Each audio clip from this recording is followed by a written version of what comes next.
Hey y'all, I had a dream that I was watching a scene from the Twilight Saga. I'm not sure if I was like watching it or if I was there, but whatever it was, I wasn't a character. I was just observing, and the focus was on Bella, and she was with a friend, maybe Jacob. And the scene was basically her being completely captivated and distracted by the Cullen clan as they walked out of the cafeteria. She's unashamedly just staring at them, especially Edward. They are walking past and they all know she's watching. Even though they don't really let on to this, they're sort of pretend they're not paying attention. Though it does seem like Edward is in his own little world and doesn't really realize what's going on. As they get past and closer to the door, Jasper sort of falls back to talk to Edward and point out that Bella is watching him. And he's talking to Edward almost as if to warn him.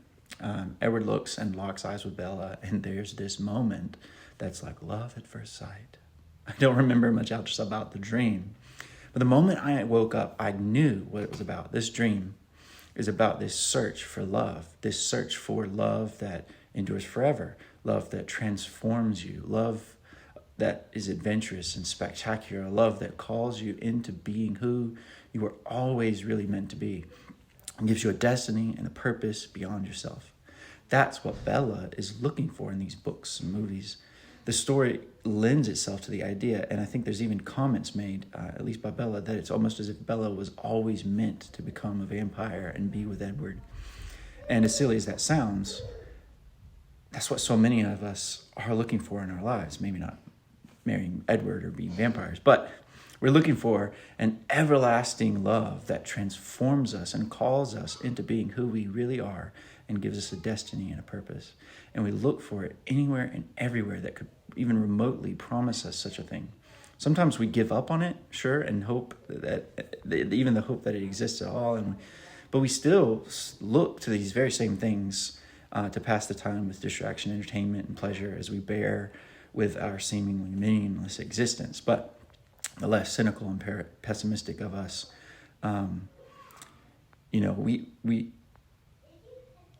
still look for it, and we look for it in religion or romance or careers, etc. And we start to wonder, does it really exist? And that's a good question. Does it really exist? Is there really something like that out there? And I think of that song that calls its listener to consider all of life and ask whether there mustn't be a higher love. Well, is there? If you've ever wondered that, I believe that this dream was about you. And the dream was about me because there was a long season of my life where I wondered that same thing. Even though I was a Christian and had been raised a Christian, I still was searching for that kind of love.